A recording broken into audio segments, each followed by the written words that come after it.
Good evening, everybody. Good afternoon, everyone. Afternoon. I had to say something different from you. I can't say the exact same thing. Now I'm thinking about when Mr. Rogers would say good afternoon, good morning. Like, I don't know why I'm thinking of Mr. Rogers now. Maybe it's the trolley running back and forth. No, I got rid of all my trolleys. Never mind. All right. Well, we have a exciting episode for everybody tonight. First, anyone that thought they were going to see Evan tonight, apologies. He had some unforeseen family things come up, but he will be with us at some point in the future. Told him whenever he's ready to just let us know. So instead, you just have to look at the two of us tonight. Unless, I just turn my camera.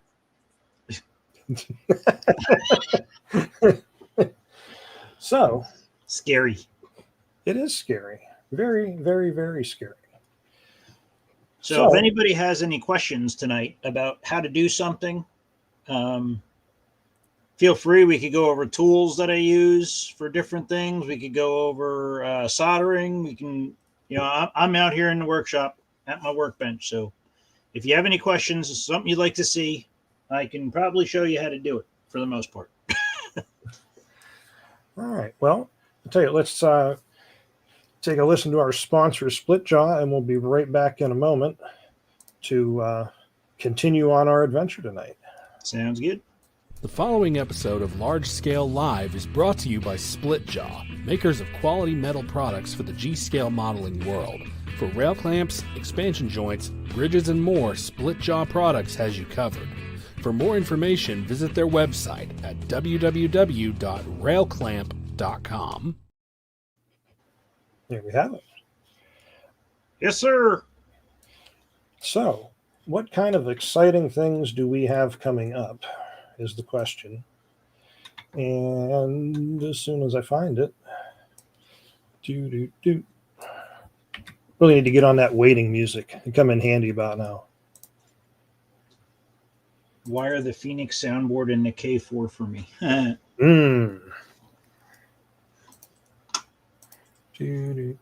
When are new sounds for the Revolution coming out? New sound. Hey, I'd like to know the answer to that as well. I would too. I could use some of those, really, really, really much. All right, why is that not showing up there? Cold Fusion. Cold Fusion. I was referring to model trains. I mean, I'm not going into the depths of Cold Fusion, though. I don't know. That sounds kind of intriguing. Yeah, well, it could be fun. We'll wait until Jed's our guest on the show. He can demonstrate that. There you go. So I got a message from Jeff, and I apologize, Jeff, if I get your last name incorrectly. Is it Carnes, Carns, from the New Hampshire Garden Railway Society, letting me know some upcoming events they'll be at with their layout setup if you'd like to come and visit them. So December, come further south. Yeah. December 6th and 7th, the club will be set up at the New England Model Train Expo in Marlborough, Massachusetts. And then in the 2026, in January, on the 24th and 25th, they'll be at the Railroad Hobby Show in Springfield, Massachusetts. I am told that it's going to be bigger than it was last year because they gave them more room. They're crazy up there. I don't know. And then, of course, June 6th and 7th, they're going to be doing a setup at the Bedrock Gardens in Lee, New Hampshire.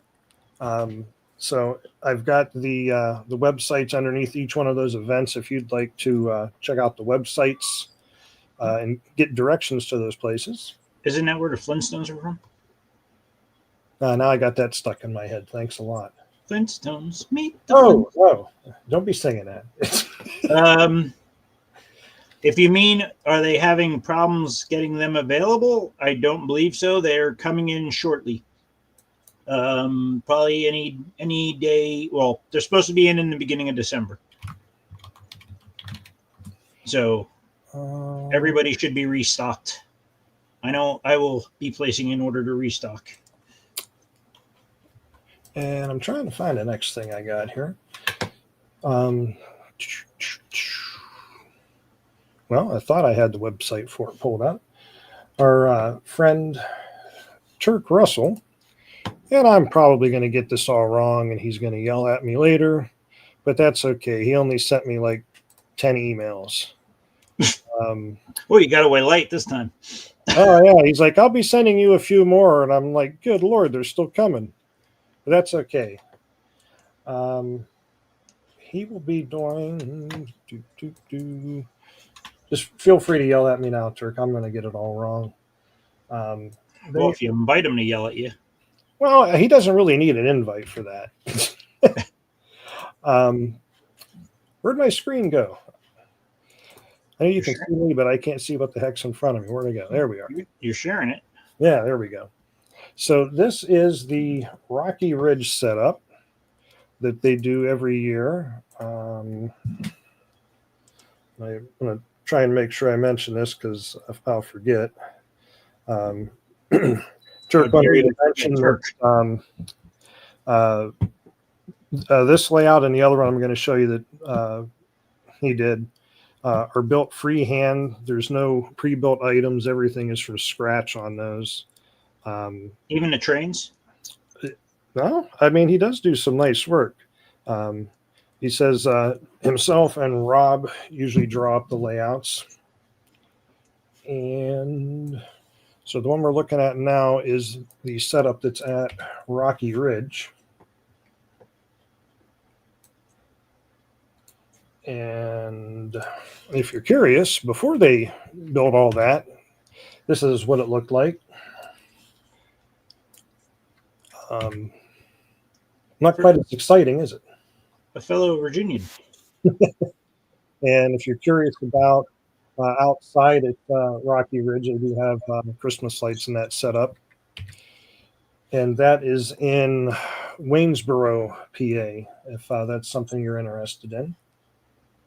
And let's see, I believe I've got picture of Rob and his wife. The man behind the club. Hi, Rob. And then, of course, there is the Land of Christmas. Is that like the land of make-believe? No, let's see. He says, nope, it's in York, PA. You got them backwards. Well, all right. I told you I was going to get it wrong, Turk. Why am I holding my head sideways as I look at that? I'm not sure. You always hold your head sideways. Well, let's see. So Land of Christmas. Yeah, I did get it backwards. Yeah. Rocky Ridge is in York. Land of Christmas is in Waynesboro. If you have complaints, everybody just send me emails. I'll forward them to Nico. And you know where I'll put them. Yeah. So, and there you go. Yeah, there's the man. Whoa.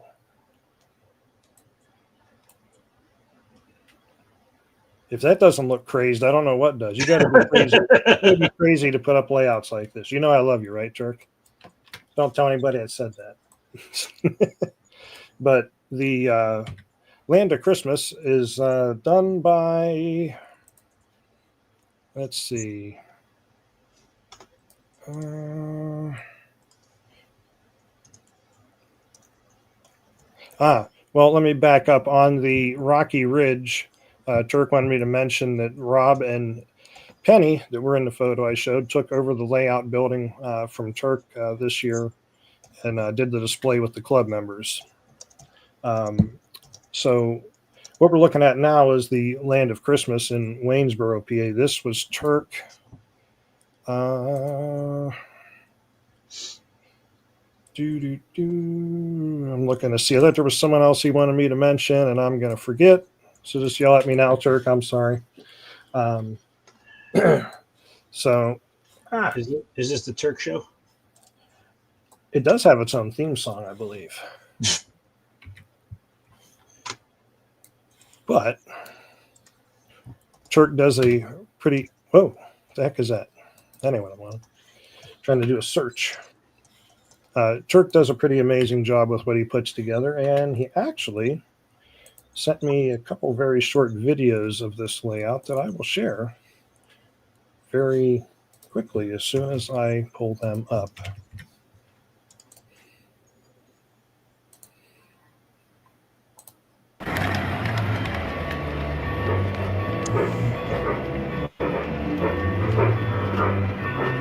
Yes, and I see in the chat, Turk put that Tom McLeod was his helper on this layout, so thank you for putting that in there, Turk.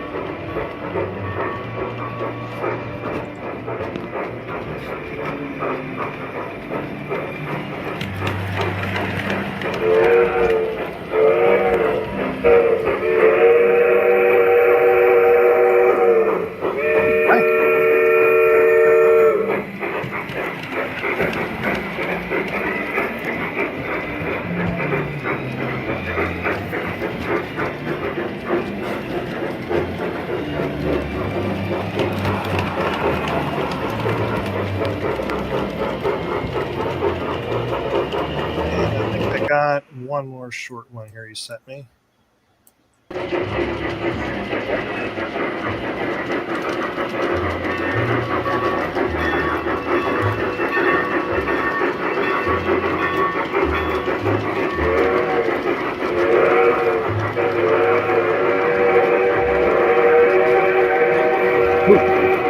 How's your mistress going on?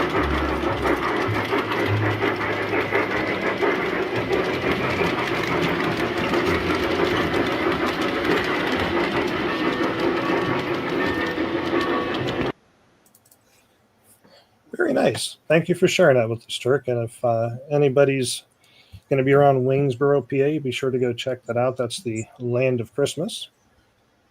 And I also got a couple pictures sent to me real quick since we're looking at Christmas stuff. If I get your last name wrong, I apologize. These were sent to me by Lawrence Janot, I believe. He was doing some outside running in the snow. Oh, nice. Something interesting, finally. Oh, come on now. Be nice. 2 engines for 6 cars? Really? Hey, I watched a guy run like 6-9s once without cars behind it. Oh, that could be power move. That's true. So thank you, Lawrence, for sending your photos over. I'm cold just looking at them. Did you see this Nashville? I did not. What do we got there? I have it highlighted on the bottom of the screen. Yeah, hang on. It's covered up on my end by the video I got pulled up. Yep. There we go. Nashville area garden railroaders will be set up and running trains at the TCA Train Show in Lebanon, Tennessee on December 13th from 9 a.m. until 3 p.m. Very That's nice. good. There you go. There's another thing to go see. Absolutely. Trying to think, was there anything else? I can't think of any other. Oh, well, I guess if we go to our website, huh? I think Larry thinks that Turk's your girlfriend or something. I'm not sure. Turk's my girlfriend? Yeah. Well, yeah, kind of, because my wife was yelling at him earlier. And don't forget to mention, this was 3 weeks after a hip replacement. Hey, I tell you what, he shot through that hip replacement. It's hard to keep a good Turk down. Let's see. So, if we take a look at, hey, where'd it go? I disagree. It's always fair game to have a train in your living room. Hey, I know one guy, he might be in the chat. He's got a train in his room and a Christmas tree. year round. Because, why take it down?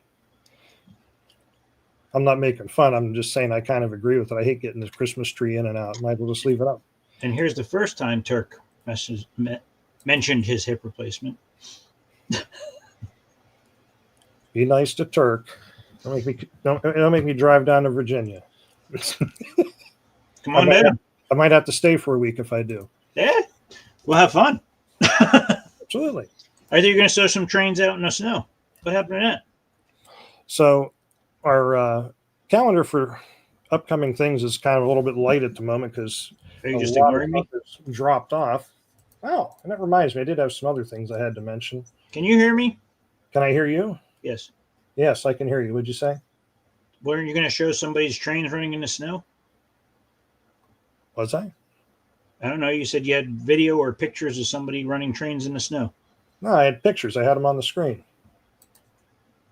I don't think you shared them. You sure? Yeah, because all I saw was the Turk's layout. All right. I was waiting for him. I'm like, cool. Trains outside. This is going to be great. That, you know what? Yeah, that probably would be great. Good thing I still have those pulled up here.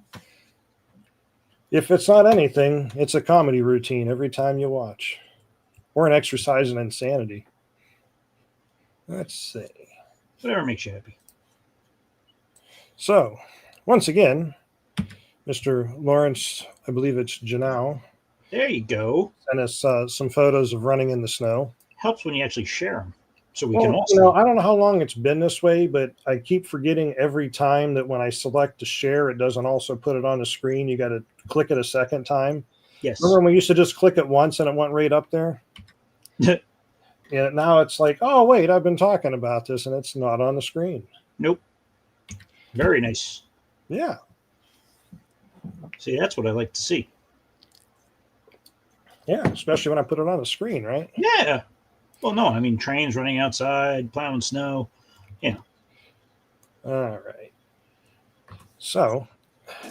All aboard the Great Lakes Large You might Scale need Train to mute Expo. that real Rolling quick. back into the Metroplex Expo Center in Girard, Ohio, May 15 and 16, from G-scale to massive 7.5 gauge. I guess you're not going to stop it. There you go. Hey, what the heck? Well, if you didn't hear that ad already before the show started, good grief. Let's try this again. Oh, there you go. Well, there's the CGRS Open Garden Tours Sunday. So I guess that's next Sunday. So that would be what is it? What's next Sunday? The 7th? The 7th. December 7th.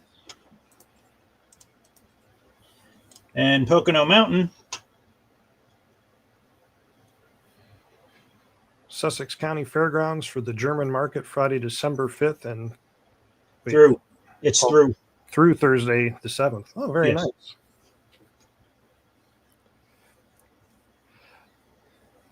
Oh God, Andrew is losing it. I'm assuming that's Larry Otis. You have a question.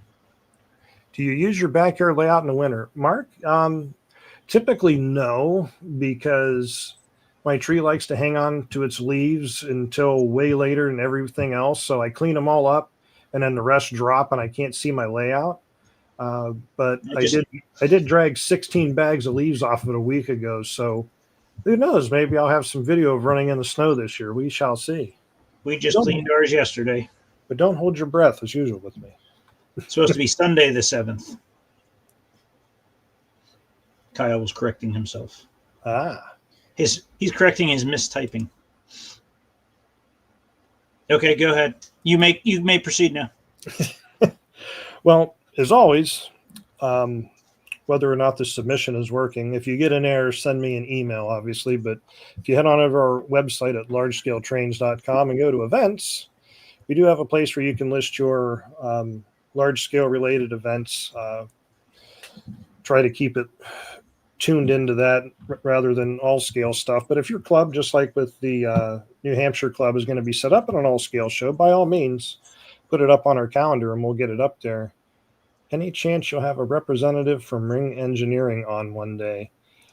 Never say never. I had reached out to them, gosh, it's probably been over a year now. And at the time when I reached out, they were busy and said they just didn't have the time at that point to come on. But I can try reaching out to them again and see if I can get anywhere with them.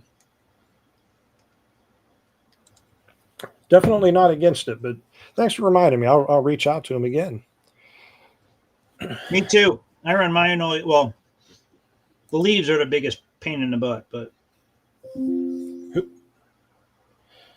so, of course, the next thing we got coming up next year is going to be What'd I miss? You're putting Joseph to sleep. Well, I mean, if you're having trouble sleeping, yes, the show is going to start. So I thought we already started. Yeah. So the Great Lakes Large Scale Train Expo is, what do we want to say? I don't know. What are you trying to say? It's taking place May 15th and 16th in Girard, Ohio. But there's been some tweaking being done to it. So we'll try and not make this confusing, but Larry, just give me a call afterwards if you don't understand it. I see Nico dropped himself off the screen. I'll help him come back. So don't ask me for too much information because this is something that came across to us just a couple weeks ago. Thank you, Vernon, for, giving me more things to think about. So in conjunction with the Great Lakes Large Scale Train Expo, we're also going to be hosting the Midwest Garden Railroad Gathering. So it's a 2-for-1. 2-for-1, yeah. So tentatively, the gathering will run, let's see, that'll be May 6th through May 13th through May 17th. With the expo taking place 15th and 16th in the middle. And the expo will remain as its own separate thing for people that just want to attend that. But if you're coming for the gathering, the cost for that registration will include admission for that. So we'll be adding some layout tours. We'll have social gathering at the beginning. We're going to add a banquet inn. I'm getting some stuff on that now. I'm trying to get that set up to possibly do in a railway station that was turned into a banquet center. So I don't have a ton of info for you at the moment, but so just to be clear, we're going to have the show. You could pay the show entrance fee and just attend the show, or you could do the Midwest Garden Railroad Gathering, which is going to be kind of a separate thing, but it includes other options, which we'll go into detail later on. Yeah. So, I put all the work into the graphic, not into the info. No, I would have info if it hadn't just come to me 2 weeks ago, and I'm trying to manage other things that are going on in my realm. And to answer Bill's question, this is the convention. Not really the convention. Don't everybody get excited. Yeah. There is no convention, NGRC convention for 2026. The next one is 2027, and we'll go over that shortly. Yes. So that will be in. This is not NGRC, as Nico said. There is none, but we're going to be probably the only all G scale only show with some tours and things of that nature this year. And answer your question, Mark, yes, that's who I'm checking with. I got pricing info and stuff from it just this morning. One thing to note, I can tell people up front is we're not going to do like a show hotel. There's 5 hotels right around the Metroplex Expo Center. 3 of them are very, very nice. So we're gonna leave that to folks to choose where they would like to stay. The one I stayed at was beautiful. It was great. Had a little sitting area in the front. I mean, it was perfect. So yeah. So to back up then to the calendar. So 2027 will be the next NGRC. It will be in Nashville, May 31st through June 5th. So, well, why not just call it the convention, Bill? Well, because it's not. Nobody officially was doing the convention. I didn't, go and stand up and say I wanted to do it. Like, it wouldn't be right for me to just say, hey, I didn't talk to anybody, but I'm going to call it the convention anyhow. I try to not cause chaos in our world of large scale as best I can. That's my job. Yeah, exactly. So there we have it. Wait, I want to go back. See, you jumped already to that one, and I wasn't even done with the Great Lakes show. Oh, well, all right. May I share something, or is it? No, you're not allowed. Okay, then I won't share. I won't share with the. Go right ahead. I think people are going to like what you have to share, if I'm not mistaken. I don't know. Maybe.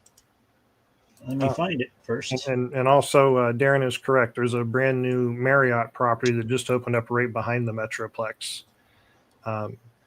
So I believe there's a Marriott property. You got a Comfort Suites, and what's the other one? I don't know. The Comfort Suites is the one I stayed at, right? Yeah, that was pretty nice. Yeah, that was the one that was nice. That's I plan on staying there again. So I think it might be a Hampton or something. It's like right down from that. Oh, down the road. They're all listed on the website, though, if you go to GreatLakesTrainExpo.com. And hopefully I'll have more updated info on there soon. Are you done talking? Yeah.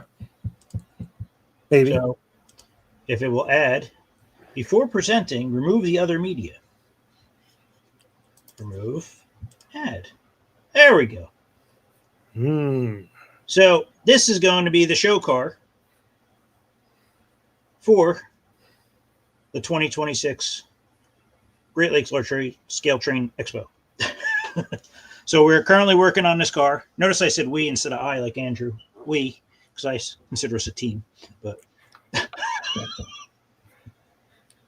we are a team. There's no I in team, unless it's the I team. It's right in the middle of the A-hole. So this is going to be the show car. We are doing 4 road numbers, so you have the chance to order 4 of them. The other thing is there'll only be a limited run of 100 cars. So you have to be at the show to get your cars. We will do a pre-order where you can order them online.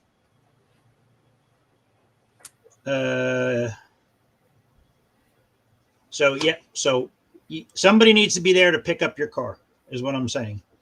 So yes, if you're going to miss the show and somebody's going to be willing to pick up your car, Mikey, then yes, you could get 1 to 4 cars. I'm still working on the pricing. We're just finishing the artwork. Great Lakes Carbon, obviously, because it's in the Great Lakes Large Scale Train Expo. And I don't know, can you zoom in, or can I zoom in? Are you sharing it within the browser? Is that how you pulled it up? Yeah. Yeah. Should I go in the browser? Yeah, go to the browser and just you should be able to scroll and zoom in on it. Yeah, you say that, but so if you look in, it's not going to be on both ends like this. It will only be on one end, but you can see it says can you see that? Yep, I can. Let me see. Yeah, they should be able to see that at home or wherever they may be watching from. So I'm trying to zoom in a little more. It will not be on both ends, but see, it says Great Lakes Large Scale Train Expo 2026 show car. So that will be on one end, so you know it is a show car. I like that. It's a unique car, and it does have the designation on it. But I know there's some people that don't like running a show car that's just, the whole side of the car is for the show. Yeah. Sorry, let me zoom back out so everybody can see it. So does anybody have any questions about that? Yes, looks good. So we've got a couple of those. 100 per road number or total? Total. 100 cars total. So 25 per road number. And once they're gone, they're gone. That's it.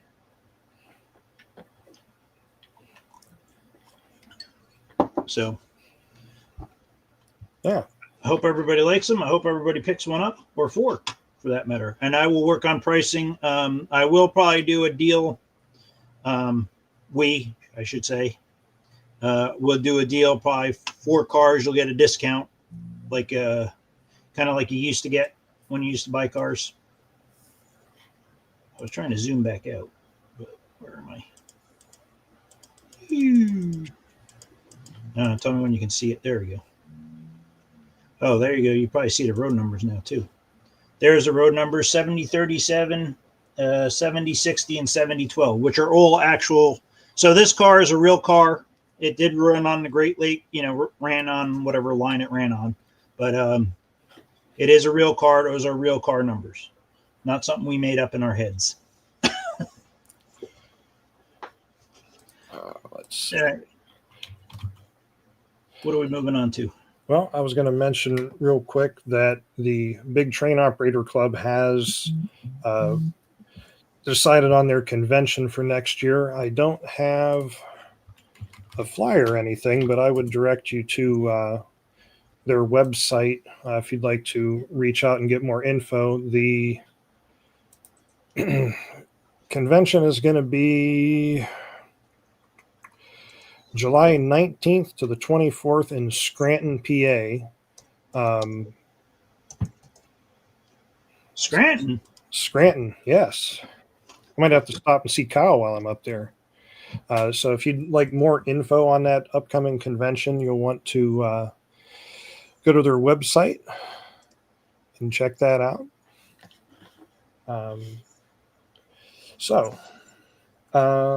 Great looking car. And someone's asking, is it an AML 3-bay? I did. I already replied AML. It is an AML car. Yes. So, do we have anything in the way of new products on your end, Nico? I do, actually. I have. So I got a couple things here. So I've been asked a couple times for these, and I never really made them. And then Bachman does have them available, but you can only, you're limited to how many you can buy. But those are the bearing caps. The roller bearing. The ones everybody loses. So I'll sell them in a set of 4. I know Bachman does sell them. And they are, I think you're only limited, you could only buy 1 or 2. So I did 4. The other thing I've been asked for, that is the top screen for the RS3 for the fan. Great. So that will be coming available shortly. I just got to get pictures and get it up on the website. And also for the RS3, the front platform, little fold down platform, the part that holds the railings. I know a fish guy that was looking for these. You can see it even has the detail of the tread in it. So those new products are coming. Very nice. As well as anything else anybody asked me for. Sweet. How much for bearing covers? They'll probably be $6 for a set of 4. And I do have. Do I offer any coupler brackets for an aristo-craft FA? What do you mean by coupler brackets? Are you talking about the originals? If you're talking about those, yes, I have a bunch of them in a drawer if you need the originals. Other than that, I give with one of my lowering kits. Hold on. If you order a lowering kit, you get this KD pad. This part is not part of it. That is just the support material. But you get that KD pad, and that mounts on the front or rear. But it's made for the lower car. If that answers your question. If you need the stock ones, send me a message.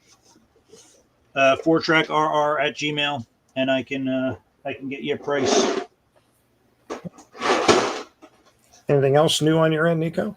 I just have a walkthrough of the little bit I've been working on the layout if you want to see that. Can I show 2 things real quick before we do that? Way you go. David at Splitjaw sent us over some sneak peek photos of a new product that he's working on. Let's see. Sounds like these are going to be about $50 each. The supports, not the whole entire thing you see sitting there. They can be painted. They'll be super durable for outdoors. They're going to be printed out of ASA polymer, I believe he says. I don't think I've seen anybody make supports exactly like these ones before. Look like they got pretty nice rivet detail on them and everything too. Yes. Not too bad. Nice. And then, yep. So that's something that's coming along from Splitjaw, but they also have out now. Let's see. So this is 3D printed as well. David tried to get Nico and I, and he did, because he said, pick which one's 3D printed and which one's aluminum, and we both got it wrong. Imagine that. So that is their new bridge panel system that they're going to have, or rather they do have. So let's see. This example is over 3 feet for less than $75. Okay. So those are just panels for covering over your, what do I want to call it, Nico? Existing bridge. Yeah, existing bridge, or if you're using like a ladder system or something. Yeah. So those will be available from Splitjaw as well. You can go to railclamp.com for those. And I think that's about all I have for new things on my end. If I forgot something, whoever I forgot, just feel free to ring me up and yell at me. You know, I'm used to it. Our buddy Rob. Is that what you already shared? Rocky Ridge? Oh, I did, but I did not have the dates for it. So, yeah. So, yeah, Rocky Ridge is, again, York, PA, and it's December 1st through December 30th. Another question here. This one's for me. Yes, I do. They're on my website. If you just go to 4trackrr.store and type RS3, they will come up. They're sold in a set of 2. One left, one right, because there's opposites. Have I ever thought about making NW2 axle gears of USA trains? Gears are a tough thing. 3D printing them is not always the best option. They don't really last that long. I believe Jerry makes those, doesn't he? What? Does Jerry make those? He might. That would be the best place to go. Yeah. They're machined out of Delrin. Yeah. I actually bought a set for a Shea. They were very nice. It went right on. Mm-hmm. And those are cool bridge supports. Okay. Sorry. I just wanted to get through those questions, and I was going to share something. Here, no, I got to. What am I trying to do? Share. Trying to share image video file. There we go. Oh, there it goes. Open that one. Open. Say open Sesame. Oh my God! Follow these steps to convert it. Never mind. Hold on. Let me just share. I have it open. I got to just switch screens here. Share. What am I trying to share? Stop screen. There we go. That's probably why. Share screen. Hey, I get there eventually. Can I share a? I'll select the window. There we go. I'm getting there. Don't judge Nico. His usual computer had an issue. Why the hell can't I share the tab? Should be able to. Hold on. Keep talking. I'll figure it out. Keep talking. Keep talking.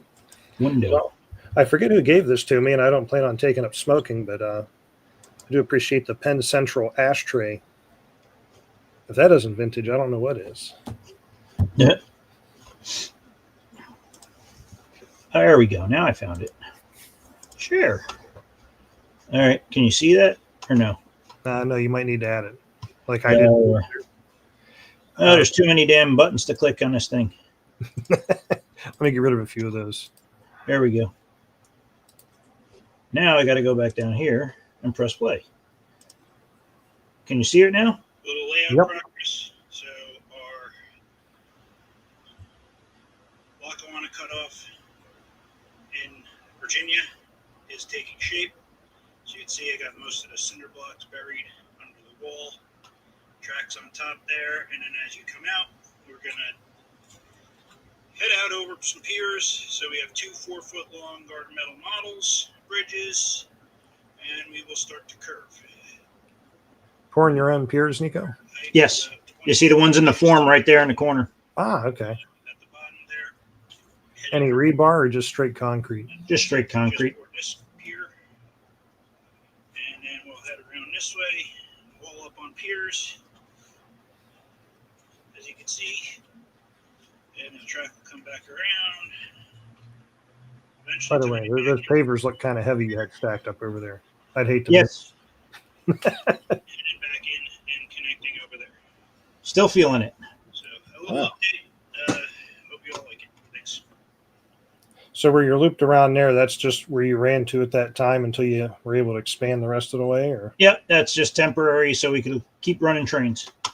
Like I said to everybody, get something running.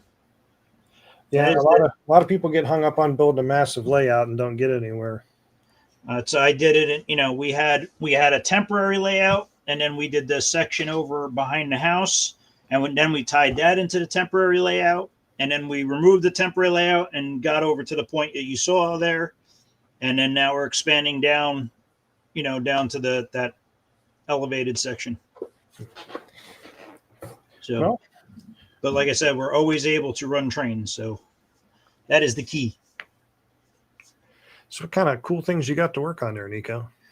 So I thought I would leave it up to the public here if they wanted to see anything. Like if anybody wanted to learn how to solder, if anybody had a question, I could show things. I mean, I can switch to, I have a camera set up so I can show you my desktop. Yeah, Jed wanted to see Cold Fusion. Is that off the table? I was not prepared for Cold Fusion. I was prepared to show model trains. So yes. That is off the table. So I can switch to this camera and show people different things. Like, here's a car I'm kind of working on. So that is just, I can lift it up. It's just a USA Trains. I added KDs, metal wheels, painted up the trucks a little bit so they look a little rusty. And I'm in the process of adding the chains here, as you can see, going across there. There you go. So that's something I'm working on personally. Fronts for a shark nose. Ooh. The shark nose is up there. I got the chassis for a shark nose if somebody wants to see a custom built chassis. Are the shark noses the ones that were like the resin? Yep. From I forget who made those years ago now. It was somebody overseas. So there you go. Custom built chassis for shark noses. So did you start with an FA or no? No, this is a aluminum chassis. You can see it's thin. Oh, wow. It's a 1/8" aluminum. I made some support bars in here that makes it rigid with, through the middle. The ends will be stiffened by the body once it screws on.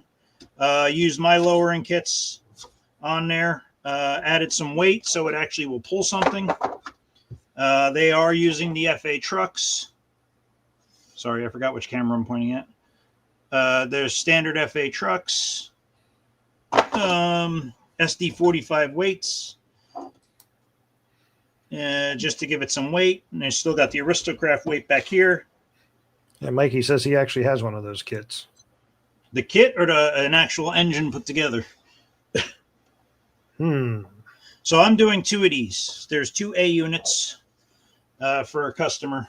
So that's as far as I got on the chassis right now. I mean, if I had to choose, I'd take a shark nose over an FA any day of the week.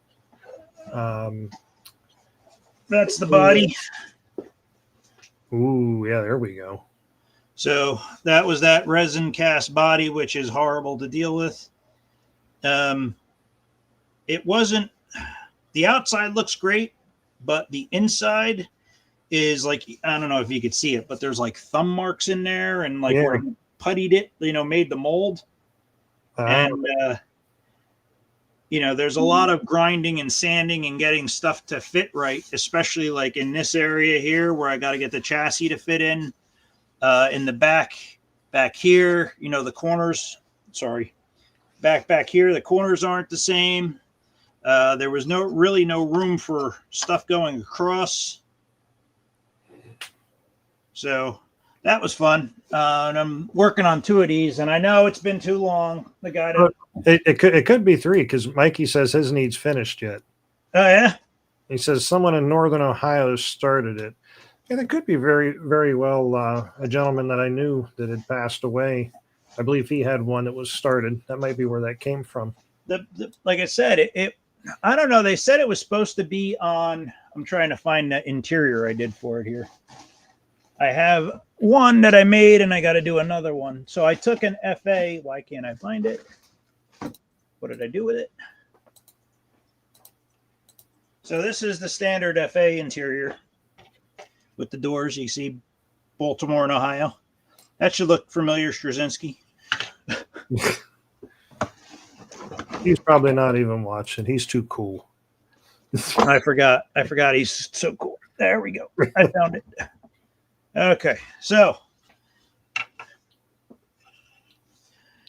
I took this and turned it into that.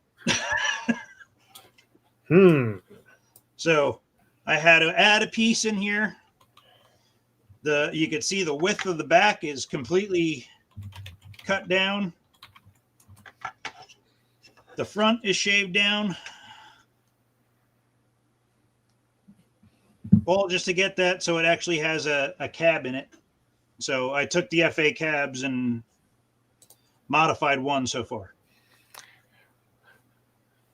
Looks like Rob has one of those kits as well, Nico. So you ask about the windows. Having a laser cutter has its privileges. So I don't know if you can see those.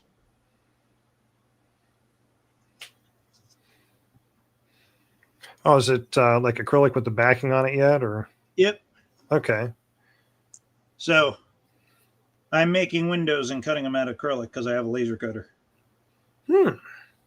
At work, not here. I don't have one at home. So Rob, if you're nice to me, I may be willing to cut you some windows.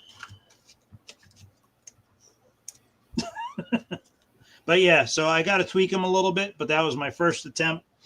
I'm going to make them out of thicker plexiglass so they'll actually glue in easier. But this was just for sizing. So that was that for fun. What else do I have here on shelf? I also like to give Michael a shout out. He sent me an image. The first thing playing on their brand new TV, and it's our show. Oh, nice. Great way to christen it. Yeah, so I could cut those windows. Once I get the sizes right, I could, anybody that needs them, I can cut you a set.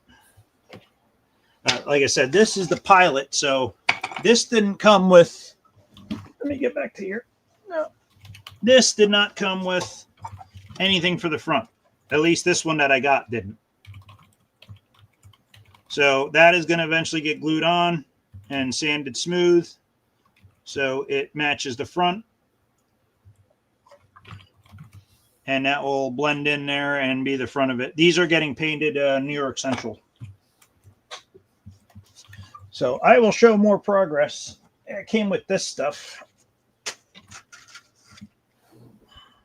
Those are the screens and everything. Ooh. But like I said, nothing is cut out. So, you know, the screens just kind of go on top of everything. So I cut, like I said, I cut the windows for there, and the fronts. Did you have to do any finishing on the outside, or was it fairly decent? Fairly decent. I'm going to just, there was a couple little dings in this one, just probably from being, you know, handled and shipped that I'm touching up before I get ready to prime it. And, you know, I was making sure everything fit. So That's that one. If John Simkovich was on, I was going to show how to take the front of that one engine apart. He's been asking me forever. There was somebody in the chat as I scroll back here. Yeah, I'm not watching because I'm showing here. Yeah, that's why I'm trying to roll back. He has one with the original chassis. I didn't even know they came with a chassis because every time I saw them sold, it was just a body. Hey, Rob, can you send me pictures of that chassis and stuff that it came with? Well, let's see. One person had asked you to show your 3D printer. Which one? Well, yeah, there is that question too. Here's one I was looking for. Someone asked, any tricks on making handrails out of brass rod? Any input on that? Yes. So there's usually a tool guy, especially at our show. I have a couple pairs like that. I got the KD pliers. I've got the ones for like looping with jewelry. Come in real handy. These are the two I use all the time. So this one bends pretty much a 90. And in this one, you do your curves. So if I take a piece of wire here, I got a thin piece. So if I take this and put it through here and grab it, if you can see it, that bends a circle. Sorry. Can you see that? I can see that. Okay, so yeah, if I do it up here, maybe it'd be easier for somebody to see. So if I so that bends that, and then if I take this guy, I can bend 90s. Ooh. Down lower. There we go. Yep, sorry. I can't see the camera up there. And something to note too, if you're, bending a bunch, that are going to be the same, you can use a block of wood and some finished nails to kind of make like a little jig that allows you to keep knocking those out. Yeah, it's harder. Like, so this is like normal. This size wire is the normal size for railings. So that it's a little harder, to bend around a nail. But now, yeah, these things definitely work. B&B Hobby Supply. He's the one that I got these from. And he will be at our show in May. But he also does other shows. I'm not sure which show he'll be at, but usually any of the larger shows is where he shows up. Yeah.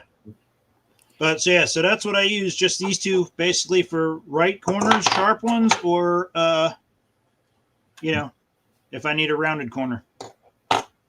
And it's all a little it's all kind of guessing where it's going to bend kind of thing. Obviously the center of the bend is going to be the center of the bend. Sometimes it pulls a little bit, but you can get them, majority of the time you can get them within the same sizes. But like Andrew said, figuring out and getting making a little template is usually the easiest way. Yeah, well, I know like Dan Gilchrist, if you download the files for his tank cars, there's a file in there to actually print a jig to bend the railings for around the platform on the car, and that. Yeah. Dan's thoughtful like that. Well, I mean, usually I'm doing one, because I'm missing one on a train that I bought.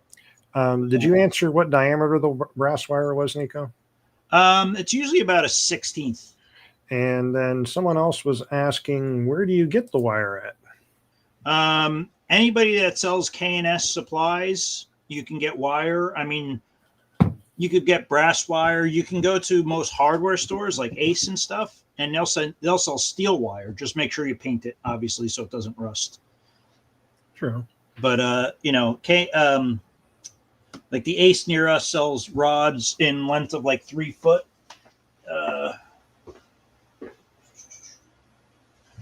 Let me go digging in Vinny's pile over here. Uh-oh. So is Vinny okay with that? This is the steel wire. And we just get this at the hardware store. I used to have a hobby shop. So I still have a display of K&S wire that I have like the whatever they are, like 2 foot lengths. But if I need something longer, then I'll go get this or order. I mean, I'm sure you could buy on Amazon or wherever else too. If you just search 16th diameter wire, brass, steel, a bunch of different stuff made.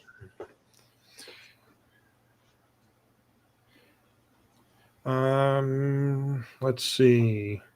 Nick Gass, what's the trick to get the rods to be soldered?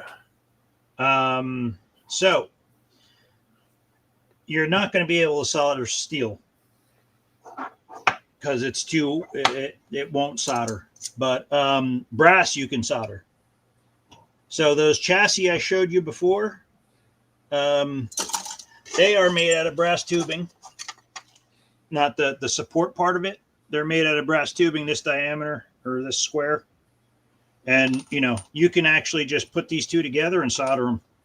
Any of the brass, you could tin them and solder it. I mean, I could show you that right now if you want. Are you using standard solder like for electrical or? Yep, just standard electrical solder, rosin core. Another great tool to have, one of these guys. You know what that is, Andrew? Is it a grease pen? No, not grease. Chalk? Nope. Keep trying. This has you could get different bits for it, but this one in here has fiberglass. So, okay. Can I zoom in on this camera or not? I don't know how to do that. Well, hang on. I can make it take the whole screen. That might help. I don't know if that helps, but I don't know if you could see it. But if I, sorry.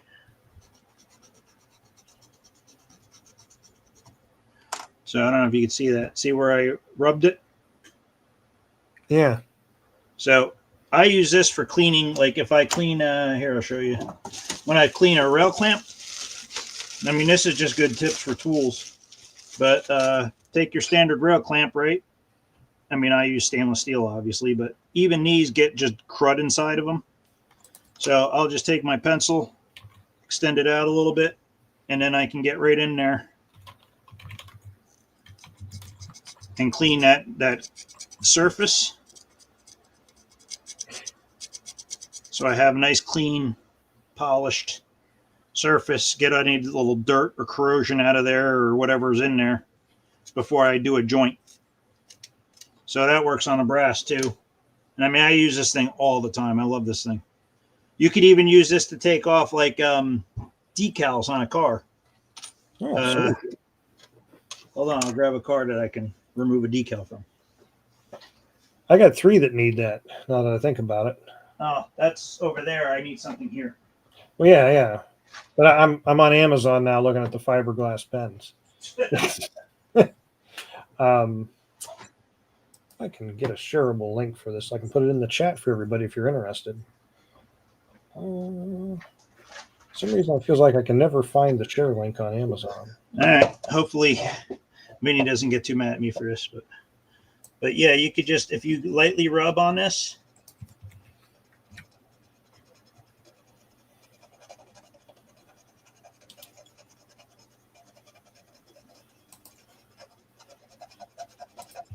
Without getting, you don't want to get the paint off, obviously. But say I wanted to change the road number on that. See, it's almost gone. No, can't see it.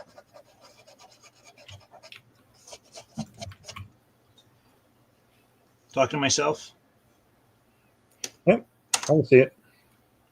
So, yeah, I mean, these work great for that too. And then now I can make another decal or sticker or paint on another number, whatever. Change the road number.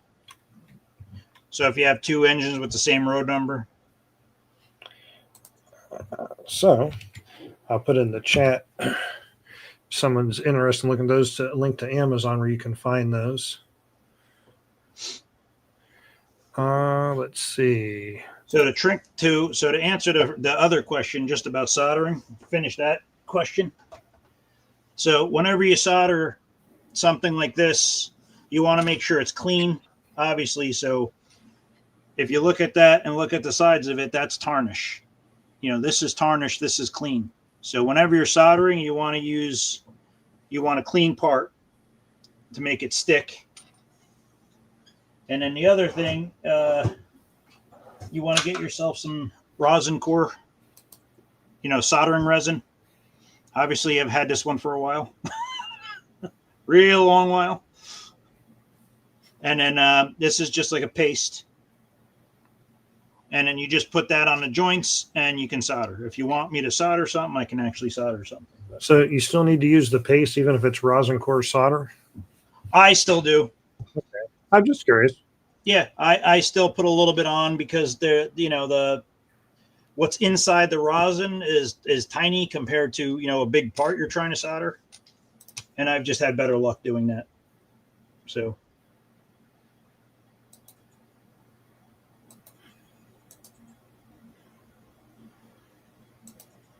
see, I'm teaching people things. See, never thought of that. To remove a number. I'm full of it. I mean, things. What? What else can I show you? Well, Another tool I love. This guy, flat blade, X-Acto. Just great for scraping things. there's one for you, Nico. What? Put it on the screen.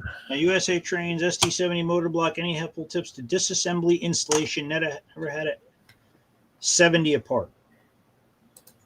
Replace. So you're not taking the motor block off. I'm not taking the motor block apart. You're just replacing it. So SD70 has. Hold on. Let me grab an SD70. I got to get my ladder out for this one. Is it a corporate ladder? And you're going to climb it? It's a step ladder. It's a step ladder. I never knew my real ladder. Even a step ladder gets treated better than me.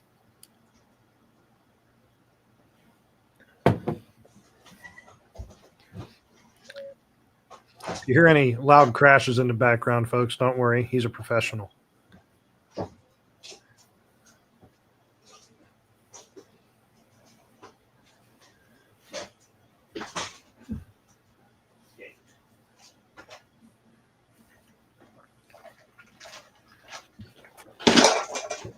Sorry. Hey, SD70.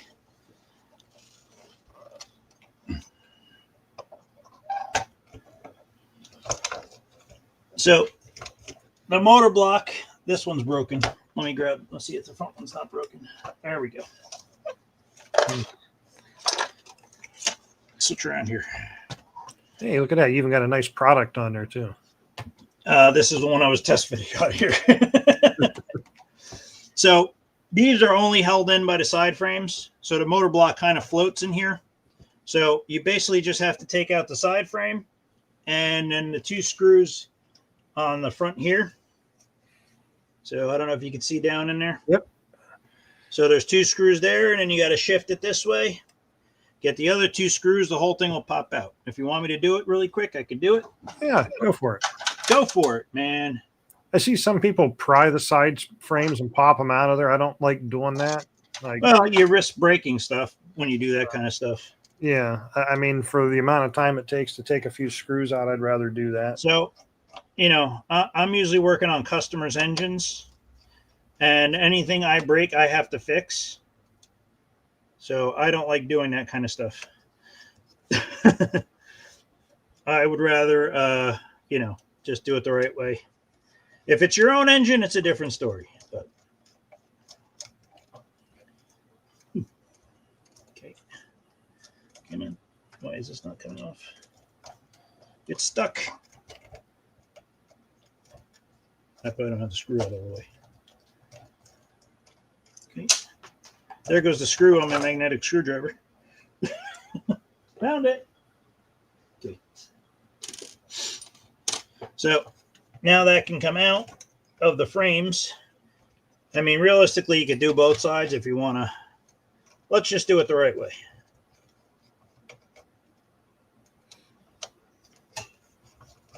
My hands are in the way, so So I'm just going down the side frames, taking out the screws. Again, another one of Vinny's engines. He should be happy.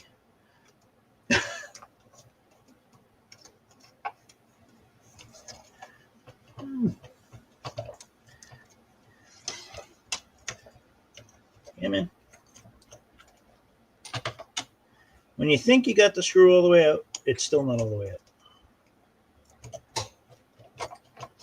There we go. Okay.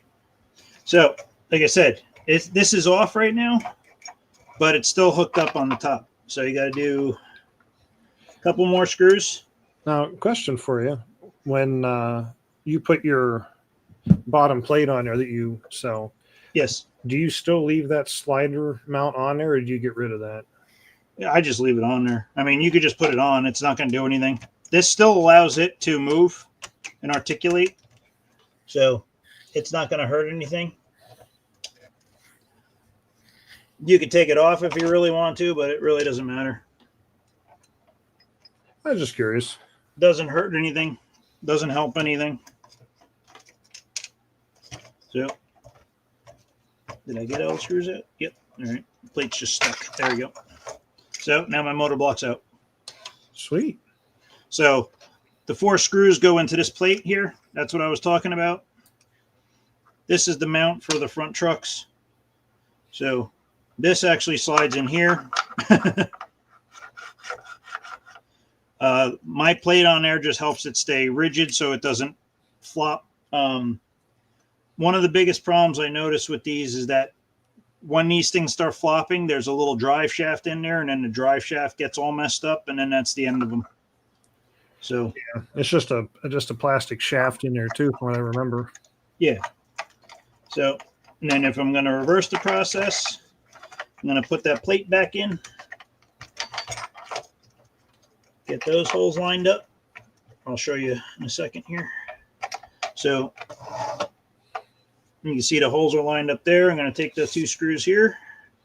I'm going to just reverse the process so Vinny doesn't yell at me when he goes, "Hey, where's my SD70? Say, I was nice enough to take it apart for you. Like he used to do when he was little. He would be nice enough to take my trains apart for me.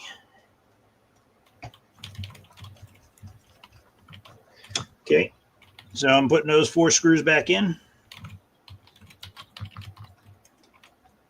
That holds the front of the motor block, and this is the same on the PA, SD40, SD70. So now these go back in there and there.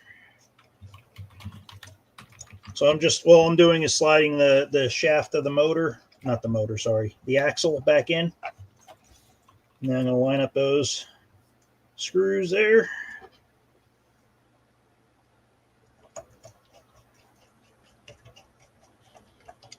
One. Tell me if I'm boring anybody. Kyle hasn't said anything, so you must be good. Okay. I'm just scrolling back through the chat to see if there was anything else in here someone had asked. So there you go. I'm 3/4 of the way done here. Now I got to put this guy back on. Same thing, get the shafts back in. Because like I said, these float. These are kind of like the old aristo-craft locomotives were, the old FAs, where it floats in the side frames.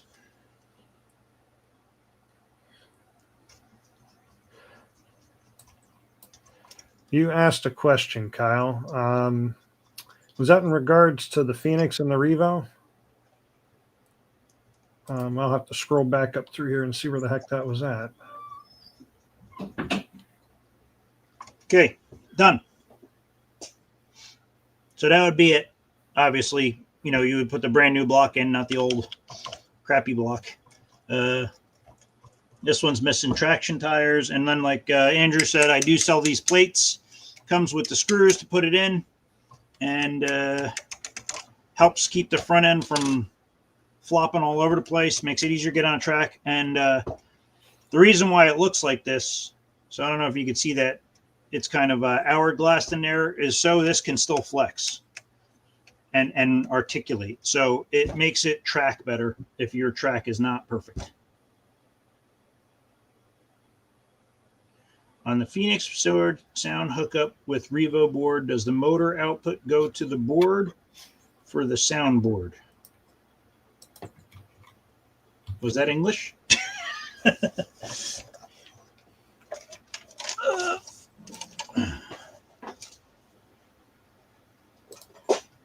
I can answer that question for you in a second. Let me just refer to my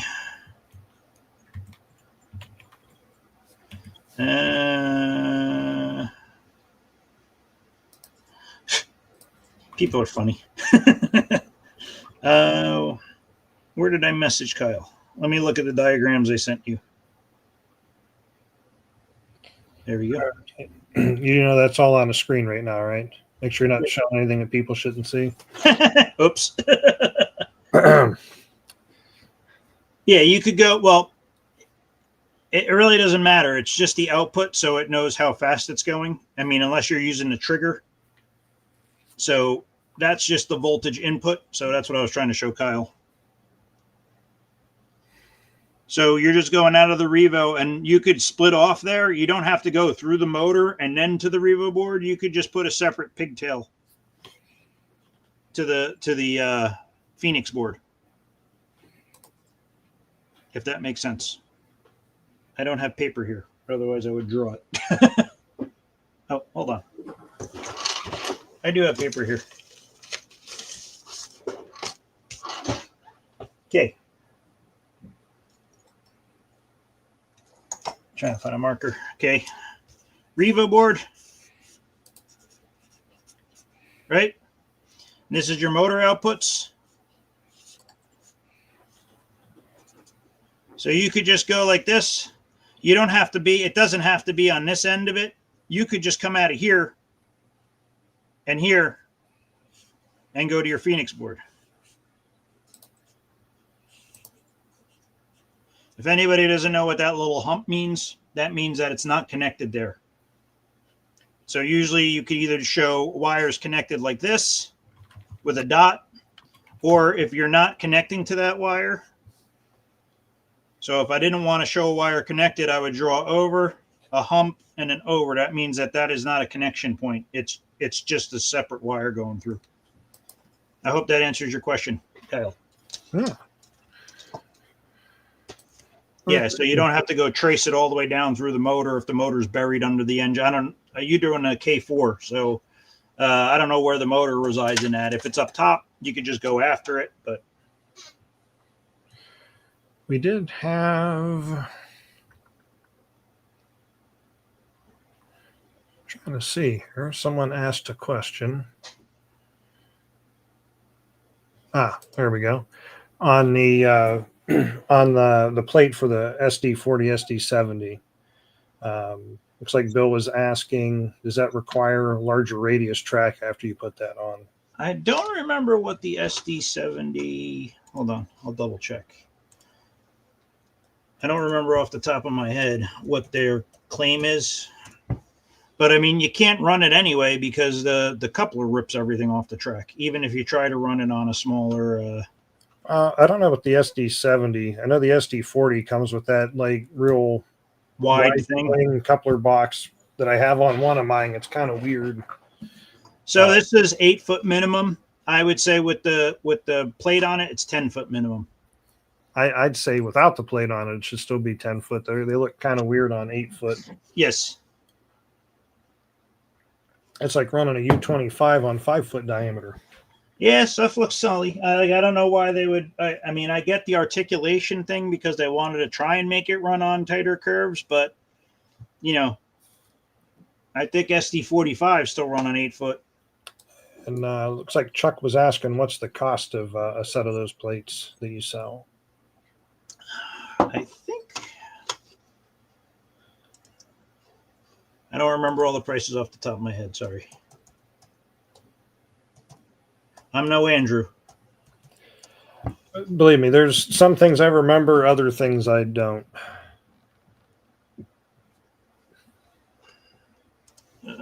SD40. 14 bucks.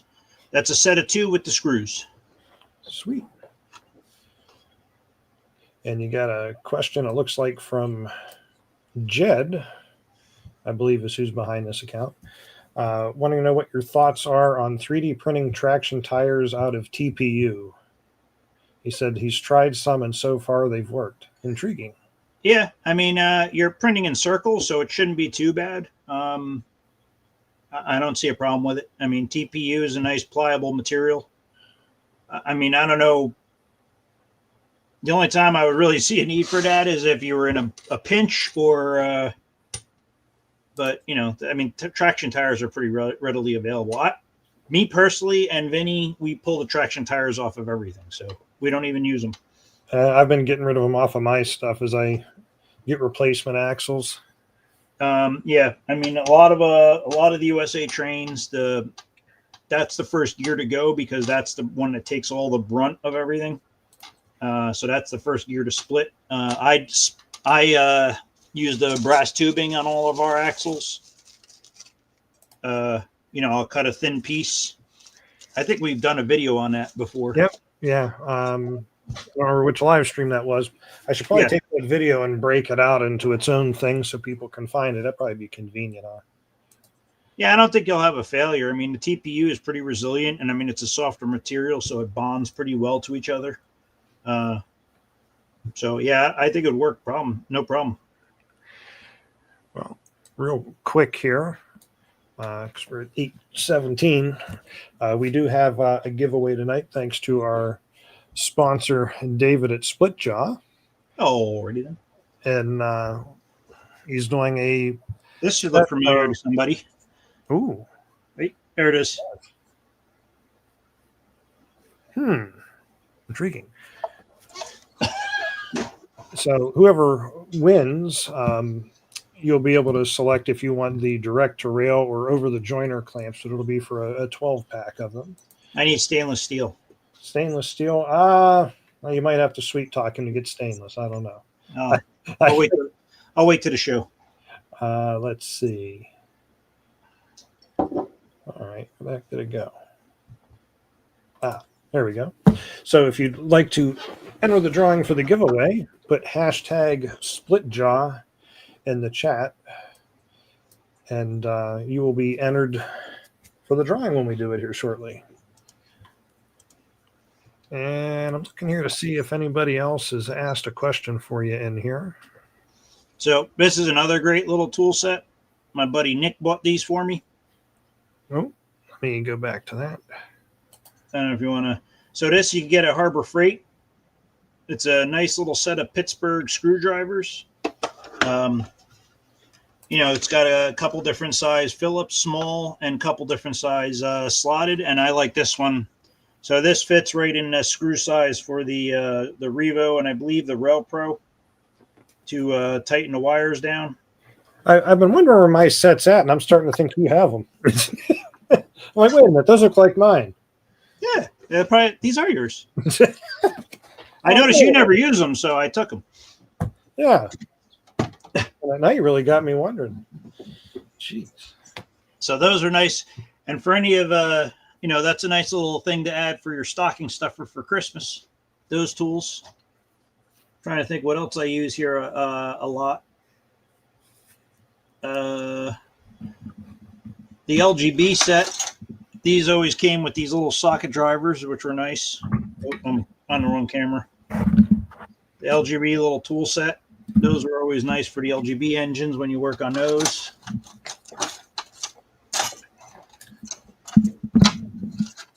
Sheesh. These dental scrapers are great too. I have a couple of those. Yeah, these work great. I always use those. The old magnetic reacher, when you drop something in the engine that you can't reach. Telescoping. That's never happened to me. I don't know what you're talking about. These are nice too. These little Excel. Oh, the pin vise. Right, but it comes with the drill bits inside. Yeah. So, you could, in the back here, it comes with a bunch of drill bits.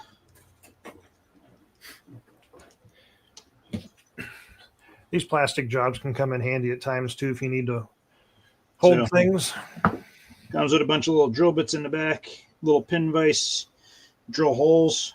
You don't need a big drill, but you just got to lightly go through a hole.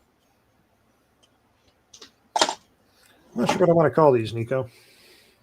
What the hell are those? They're plastic. Yeah. And they got the... Oh, yeah. They're the medical things. Yeah. Yeah, I have them in metal. Oh, really? Ah, sweet. I use them for painting a lot, if you can't tell. Yeah, just a little bit. I have those, and then I have the curved ones too somewhere.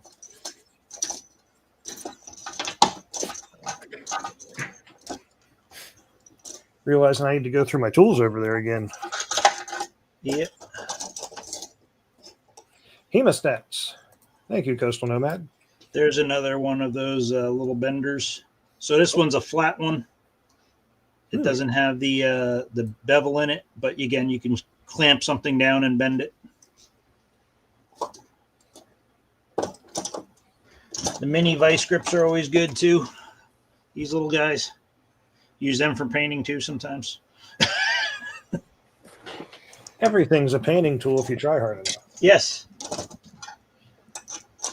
So what other kind of projects you got you're working on right now, Nico? I got to do a lowering kit on. So I print these little lowering bolsters.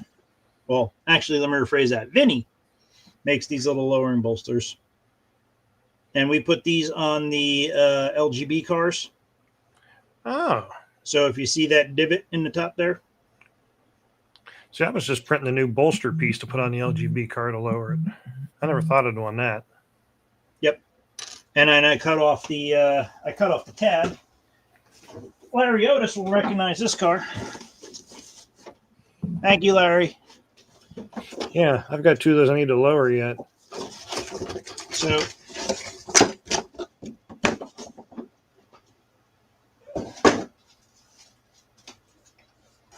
hold, please. Switch cameras. You got to press the button 3 times to get it to work. There you go. So I take the truck off. We hacked this thing off because we put the KDs right on here. So this is a Larry Otis special. A Larry Otis special. Yes. So I'll get this out of the way. Tells me it's brand new. It's been run, used, used and abused. So I don't get rid of this, but hold on. Move that out of the way. So I'll show you here in a second. Which one is this? That one's that one. Okay. So if you look at, sorry, wrong camera again. If you look at that one and then look at this one, you see this one's got that little indent which lowers the car. If you want to know exactly how much it lowers the car. So if my son put my caliper back, oh, there it is. Yep. If I could ask, is there a reason why you went with creating a new bolster instead of just making a lower bolster piece that screws into the bottom? Like, did you have a preference on that, or? Because if I made that lower, I don't get as much articulation out of the truck. Ah, good point. So with this, I still get the articulation out of the truck. And this lower, oops, sorry, I'm in millimeters. I'm in the wrong country. So it goes about an 1/8 inch lower. Yeah, that's what mine dropped down to. Yep. So with this, it still rocks nicely. I still have enough movement. So now I can put this back together. Maybe I can put it back together if I get the right parts in pieces. Hey, look, a question for me from our friend Stephen Barrier. For Barrier. How That's many French. projects do you have going? Well, way. All right. way- I didn't mean to do that. I didn't mean to laugh out loud. But as a shocker,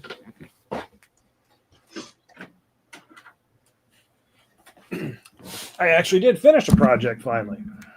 I don't believe it. Yeah. So this is one of my two U25Bs. Well, there's your first problem. And this actually has, I haven't painted that piece yet, but has Colin Camarillo's lowering kit he makes along with the KD mounting blocks that are in there that actually drops the height of this down and actually makes it look fairly decent. No, And if I cannot drop it, I can maybe show you one that isn't lowered. Remember, if you hear a crash, I'm a professional. the only thing that can make a U25B look good is a stick of dynamite. Oh, come on now. It's not like it's an FA. To me, those are worse. Oh, no. I like the U25. As soon as I get that. They were a horrible engine. So, if I can hold it up there properly, this is like exercise. This is our lowered one. And, well, yeah. You can see the light in the gap between the body and the top of the truck. That gives you an idea of the difference that it makes. How long did that take you? We're not going to talk about that. Yeah, the next question will be is how long is it going to take me to do this one? Okay. Which that one could be a little bit longer because that's got the old style motor blocks on it still, and I want to put ball bearing blocks on it. Can we place our bets? Say that again? Can we place our bets? No, don't place any bets on me. Let's see. Trying to get a set of steel wheels for this. Yes, Wigwag, Conrail. You can never have enough. Steel wheels? Steel wheels? Yeah, you can't have enough of those either. I got a whole. I kept thinking I needed to buy more of those, so I kept buying them. And as it turned out, when I cleaned up my room, I did keep buying them and forgetting I bought them. So now I got enough. I don't think I need to buy any for a while.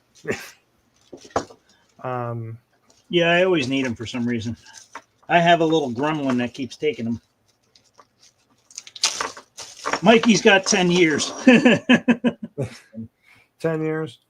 Well, if you're going to bet on anything, bet on the Great Lakes Large Scale Train Expo and the Midwest Garden Railroad Gathering happening in May 2026. There's something I can give you a definite on. Well, you got to give yourself, see, that's why you got to give yourself.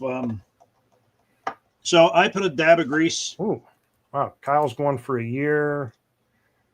Chris Sambucci's saying 18 months. Yeah. Those guys, they were generous. Mikey comes in with 10 years here. Like, good Lord. I'm more on the line of Mikey. What year did I give you those lowering kits? Well, I mean, I got one FA back there that's lowered with them. No, the ones I gave you. The one you were supposed to do the video on. I just found those two today. They're in the other room. Watch me struggle. There we go. The struggle is real. Yes, it is. Putting wheels in. Okay. So everything fits back together. You are correct, Kyle. The one that's lowered is the one I bought off you. You bought it lowered? No. I bought it off Kyle, not lowered. Which, to point out, that's the first Aristo product I bought with ball bearing blocks that had traction tires on it. It kind of blew my mind. I didn't realize at the time there was a short period where they experimented with that. Yeah, And then everybody screamed at them and they got rid of them. Yeah, I got rid of them too. I said, "What is this?" Yeah, it's going away now. So there you go. Ready to roll.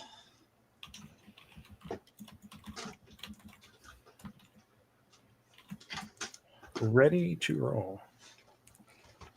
I feel like someone's a few more years, huh? Huh? I think we can insert that SpongeBob meme that says 10 years later. 10 years later. So I got to break this thing off. Oh, break it off. Yeah, Vinny just snaps them off. I'm a little more careful. But What is it you're breaking? this little nub where the fake coupler box thing. Ah, Trying to find my little saw here. and this person asked, "I'd like to know, why does my traction tire wear down over time to the point it breaks?" Because Well, it's a little rubber thing. Yeah, it's. I mean, that tire is biting on the rail, and adhesion eventually wears it down, makes it brittle. Yeah, it's wearing out every time it's slipping. Mm. It's wearing. Ah, yes. Amtrak RDC, new old stock with traction tires. Yep, that was the second thing I got that had traction tires on it. Yep. I have just a bunch of extra wheels that I just get rid of. That's how I take care of that thing. Razor Yep. Saw does it every time. So obviously got rid of that. And then the next thing I need is an 1/8" shim in my KD couplers. 1/8" shim goes on there. And then I can put my KD coupler on. I don't think you want to see me install a KD coupler. But yep, that's it. And then she'll be ready for service. And I was looking here.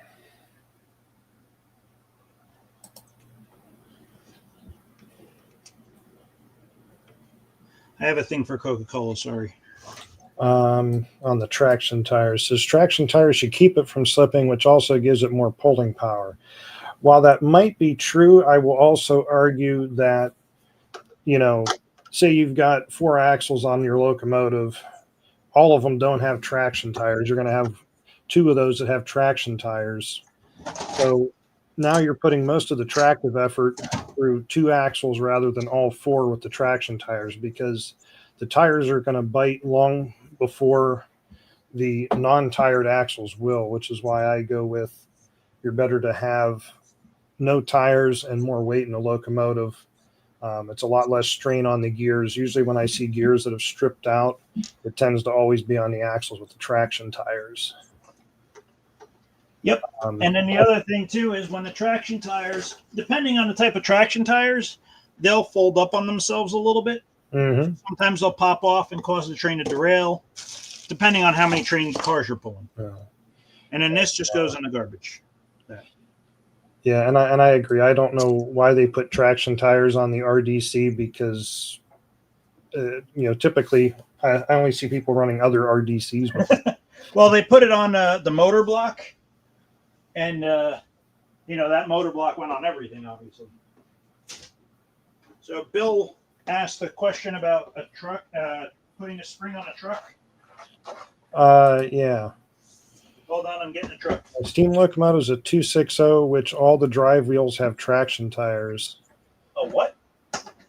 I'm trying to figure how that works out. I'm not saying it's impossible. I can't believe it came from the factory that way. Somebody could have made that change. 260, not from aristo-craft. Well, they didn't say Aristo. They're just saying steam locomotive. Yeah. So, I mean, the only thing I've seen come from the factory with traction tires on all the wheels is the Pico Clean machine I have, the battery operated one, which I'm not quite sure why that needed traction tires, but it's got traction tires on all 4 wheels, which is surprising.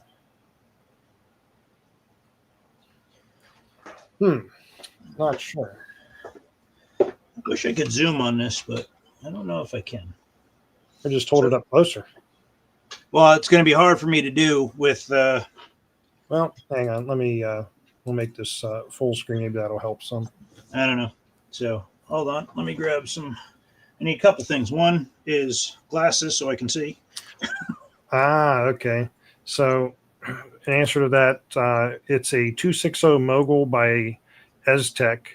That would explain why there's tires on all of it. Yeah, because battery powered. Yeah, those are just a battery powered one. So, I'm trying to think if they even make those anymore. It's been a while since I've seen those. Those are those like department store starter sets. Yeah, like I think it was like Scientific Toys, stuff like that. Yep.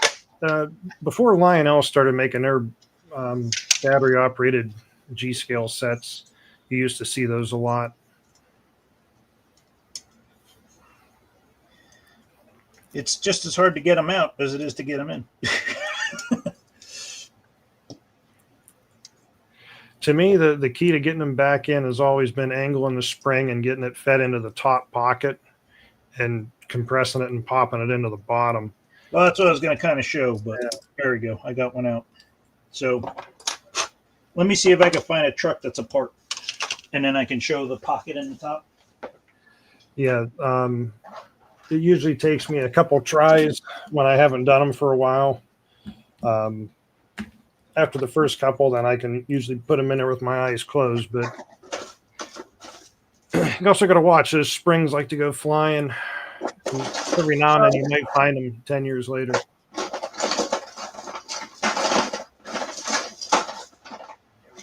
There's one piece of it. Trying to find the other piece of it.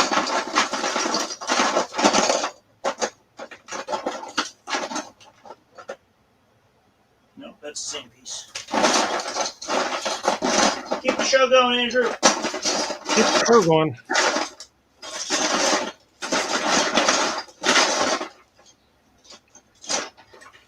Well, while we're waiting on Nico, how about we go to the giveaway?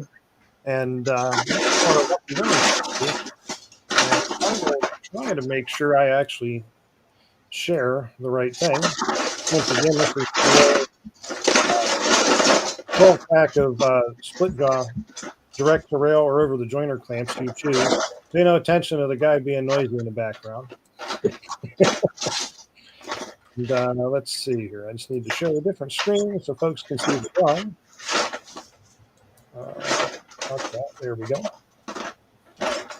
And we will see who the lucky winner is going to be tonight. As Wigwag says, good luck, folks.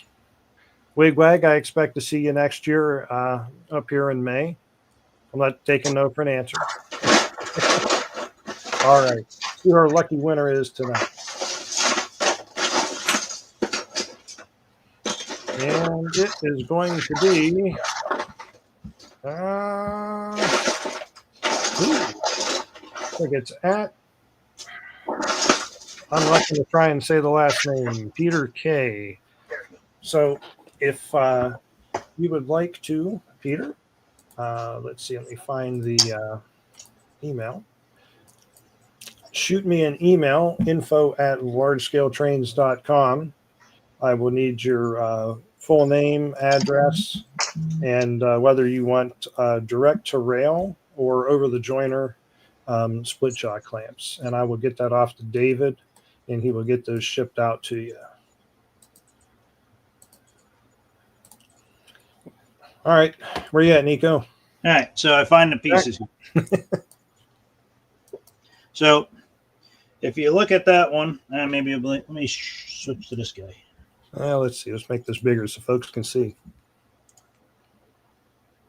So if you look at this one, this is the bolster, right? And if you see where the springs go in, they have a little stub. Once you get it hooked on that, then you have to get it to seat in the bottom piece here.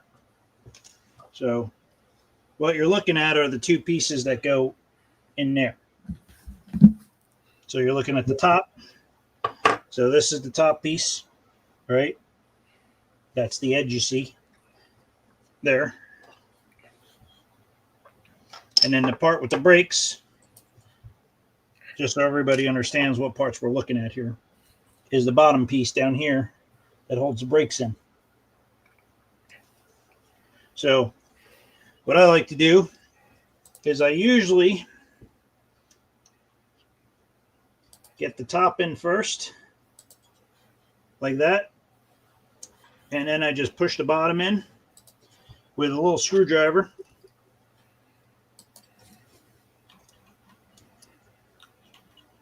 And hopefully it pops right in. Sometimes it does. Sometimes it doesn't. And it's just getting it seated.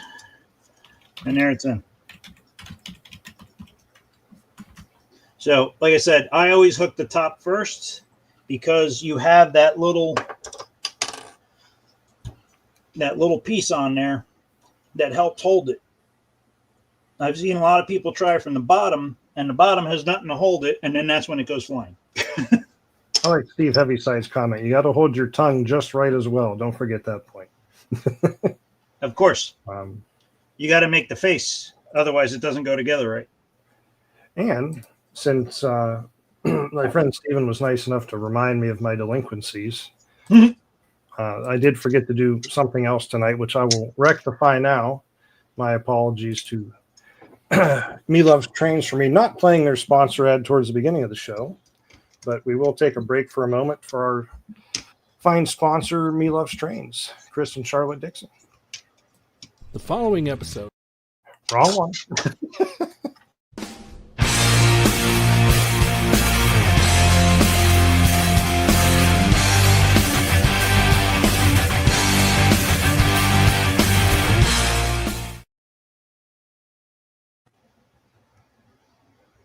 And we're back with Nico. Why? Why are we back with Nico? All right. What else? We have 15 minutes left here. Roughly. Yeah, that's what I use, a small flat blade, Mikey. If I didn't show that, sorry. So 2.4 millimeter flat blade is what I used. Just to pop it in. I'm trying to remember from my HO train days, I used to have a KD tool that was for putting the springs back in the, what were those, number 5 couplers? Kind of had like a little like bulge on it so it would pop into the spring. That's probably too small of a tool though for those. Yeah, I don't know. I've always just used that. I've even tried tweezers, like compressing it, and it's always been harder, and I just go back to doing it that way. It's like Michael Will asked about if there's a good replacement. Wasn't it Ozark Miniatures that made a spring that was really close? I've looked into doing it. My problem is that it's a larger investment, and I don't know how many I would sell. I'm trying to look and see if they... It is a specific size and a specific K factor. Are those on the spring. Are those springs a 1/4 inch in diameter, Nico? I can grab one. Or are those smaller? Those might be the 154 or close. They're about 145. 145. So that is going to be 147. I can share this on the screen.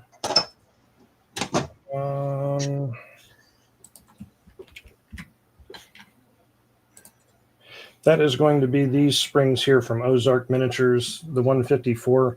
If I remember correctly, I think the people that have used these said you might have to kind of scrape the edge of the pocket a little bit in the Aristo trucks to get them to go in, but it's $1.95 for an 8-pack. So is that stainless steel? That's a good question. Because if they're just steel, again, you're just gonna have the same problem. Yep. Packaging doesn't really give any indication. I've never had too much trouble with the ones on mine. But I guess if they're outside in a damp environment. I know Mike personally, and he leaves his trains outside. So. Well, that'll do it. Some of his trains stay outside. But I will put a link in the chat here to Ozark Miniatures site. Oh, that's a long link. But if anyone would like to give those a whirl, you can try those from Ozark. And if I get enough requests for them, I would gladly do them.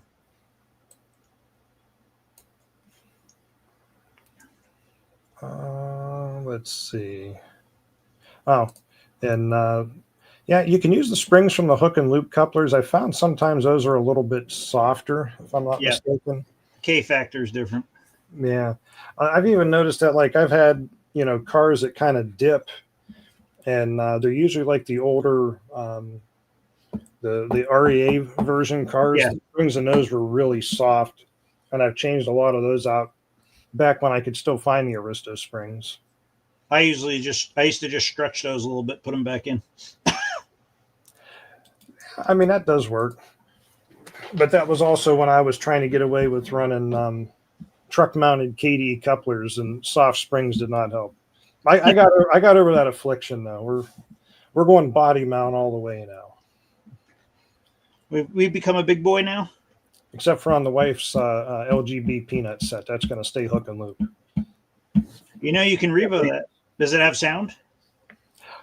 Funny enough, it does not have sound, but I actually have the factory LGB sound unit for that. Yeah, And you can hook that up to the Revo and trigger the bell and whistle. the wife has requested this product. You mean I got these through you? I know. I'm joking. The Pico RC, the wife requested something that was simple and didn't have a bajillion buttons on it, and I said, "Well, I got the thing for you." Yeah. I've done one egg liner with it so far, and it seems to work well. Why would you? Oh, that's a good question. Why would you not want rust on them anyway? Realistic look. Well, because eventually they get too rusty. And they snap and blow apart. Not only that, they just start binding up, and other things happen. And yeah. So yeah, sometimes natural weathering is good, but no, not on something like that. Yeah, like I said, when you leave them outside, they rust a lot quicker than just even morning, and just makes it rust quicker. Yeah, I did price it out doing it once, and I didn't see there was actually, right when I was doing that, somebody was selling stainless steel springs on eBay for a while. But that was another reason why I didn't do it. But and by the way, Peter, to let you know, I did just get your email with your address and everything. I will get that off to David so he can get those shipped off to you. What are your thoughts on RailPro? I don't own it. Me neither. my thoughts on it. I mean, they definitely have a very decent catalog of sound files. I believe that their Steam sounds are a little bit lacking. They seem to be more based on diesel stuff. I believe they put out a newer board that has more functions on it now as well. My biggest takeaway, I don't, I mean, we all have smartphones, and I'm, an IT person, but I'm not real big on the touch screen. I do like that the newer handheld does have 4 buttons on it now. I believe that you can set for some of the functions, which I think makes that a little bit better. And I think there's still issues with range on it. I've seen some people with the repeaters and that. So I learned a new thing. Okay. That even with MUing and doing a DPU, where you have an engine like 2 engines in the front and 1 in the middle of the train, that there's possible issues with that. So I know on our own layout, and we've done it on Mike's layout, where we've run 4 or 5 engine in the front and 2 engines in the middle. They couldn't do that with the RailPro. So again, each system has its pluses and minuses. I don't know. I kind of feel like everybody jumped on the wagon too quickly. I mean, any system that's out there has its issues. Yeah. I mean, the Revo could have better sound on it. There could be other functions.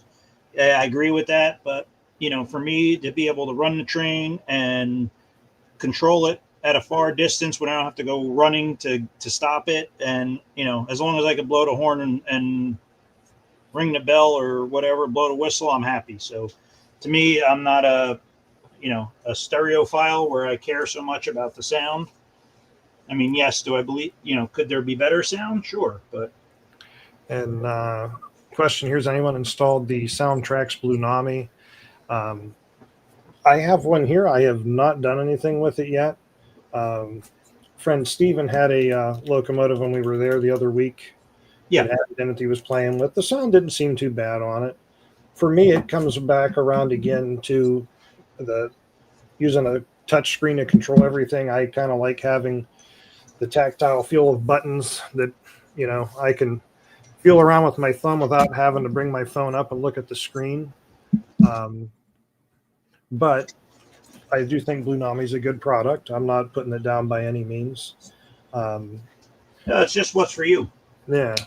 Now, I will be intrigued when I get around to it. I know, probably 10 years, right? I do have the Revo DCC now that I intend to use on my Pico Camelback, because that comes from the factory with a DCC board with sound in it. And I also picked up some of the Bachman Thomas stuff that has the DCC in there. So that might be an interesting combination. I'm curious to see how that works out. Because I really haven't seen too much about that out there. I mean, they've made it for some time, but you don't really see too many people talking about it. About what, Blue Nami? No, the Revo DCC controller. Yeah. I mean, basically, it's for a DCC-based engine that you can control it with the Revo. So you're putting the Revo inside. Basically, it works the same way as AirWire did. Chris Sambucci is saying he's had no issues with DPU so far. How big of a train, no? That's a good question. And, there's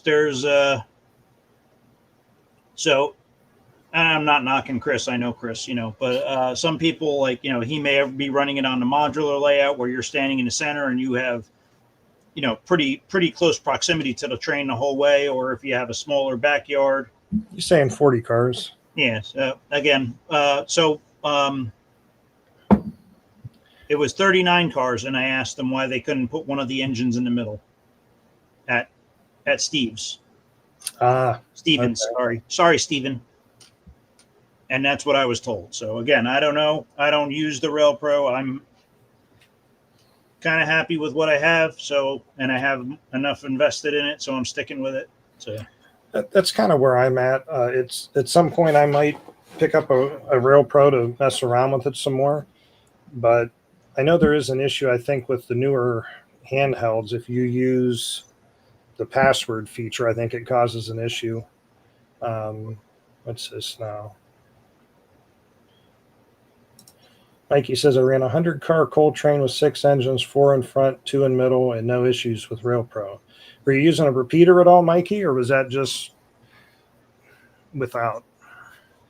And Chris said his was on the club modular layout. Yeah, so again, that might be, it's up high, it's off the ground. There's certain things that affect it more than other.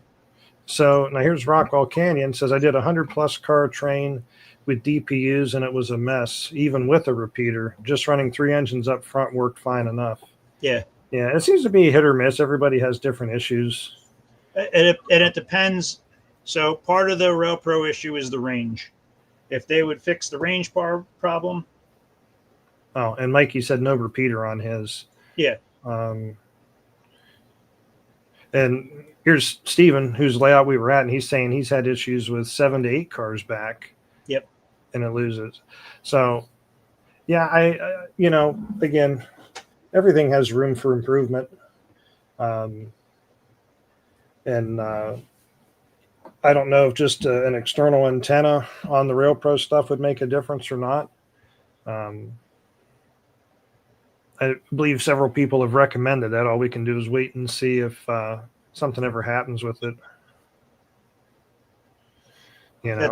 Like I said, I was sitting at Robbie's underneath the shelter, and my train was all the way on the other end of the layout, and I could still blow the horn and the whistle and the bell, and I didn't have to run around or follow it around. So Like I said, I'll give Revo for having better reception and Range, yeah. range. RailPro definitely has a way better catalog of sound files. Oh yeah, I agree. It's really, as we've said before, it comes down to what it is you want out of it, what you want to do with it. I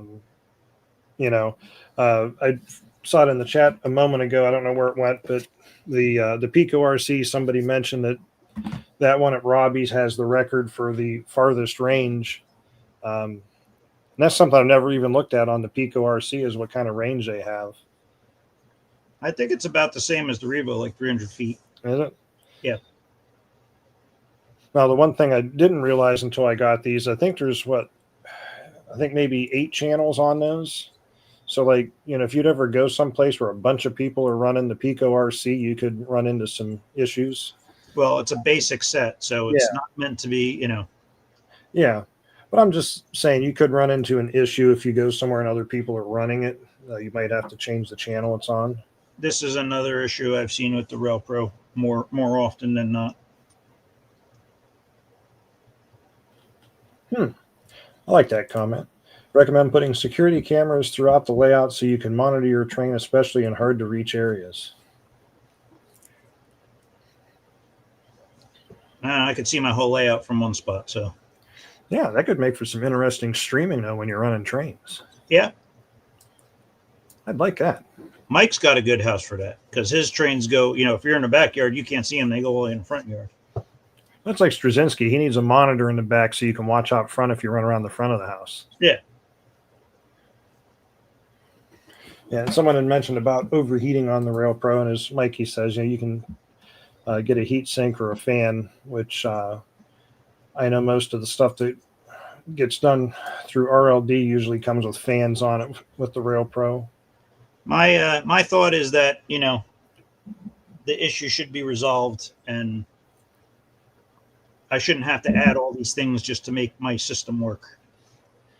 Yeah, the only overheating I've had with the Revo stuff is the 2 linear boards I have, and those are in my GP60s. And the next time I open them up, I'm taking those out, because I even added heat sinks to those, and it didn't make a whole lot of great difference to them. I usually add fans to those. That's one of the ones that I add fans to with the Revo. But like I said, I don't even use the linear boards anymore. I just rip any engine that I would have to use a linear board for, which was like the USA trains. I just gut the whole thing and rewire them. That works. I used to just buy a little 24-volt fan, tie it right into the power, stick it right on top. Never had an issue. But again, it's something you need to do extra that you shouldn't have to do. Let's see. I was looking to see if anybody else had anything in the chat here, because we're just about at the end of the show. Phew, we made it. I know. It was grueling. And we didn't have to watch ourselves. My Pico manual says the Pico RC is 30 meters. Here we go to metric again. That's what, like 3.9 feet. 3.3 feet, I think. 3.9 feet or 3.3 feet. 39 inches. No, 30 meters is like 98 feet. Each meter is 3-point-something feet. That's what I was trying to say. I see what you're saying. Kind of late in the show, Kyle, to ask what Vinny's working on.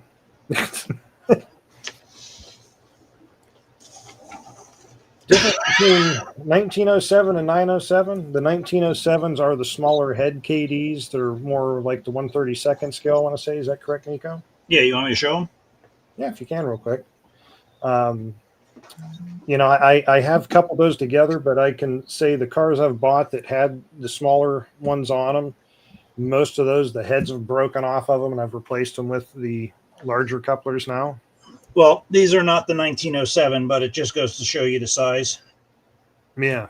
So this is the number 1 scale, or the 190, the 1 series, and then this is the 907 series. So you can see the height difference. Yeah, and so I think these they call G scale, and these they call 1 gauge. Yeah. And the thing to keep in mind, if you're running outside and your track's not perfectly even, with the smaller couplers, you have less lateral movement you can make before they slip apart. Yep. So this is what when he talks lateral movement, he's talking this way. Yeah. So, obviously with a bigger coupler, 2 bigger couplers, you have more movement until they come like this and boop. Yeah. Any other questions? I think that's about it. You're welcome, Mark. And actually, if I didn't before, thank you, Mark, for when you got me this wonderful Conrail mug. Highly appreciate it. And the reason why it's out is I saw it sitting in the sink tonight because the wife tried microwaving it, and the the metal rim on there did not like the microwave. But we're all good. So everybody, thank you for attending. Thank you for watching. Great Lakes Large Scale Show in May.